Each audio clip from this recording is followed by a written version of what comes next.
Basically to expose the Indian manufacturing sector to the world and enhance the export from India. There are a lot of buyers who have come in.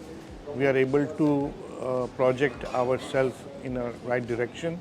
The advantage of China having duties in certain countries would help us to grow the exports. Right now, the trend is stagnant because of the slow economy in Europe and the freight rates going higher. But we expect in the coming months to increase of exports. It has been on the rise.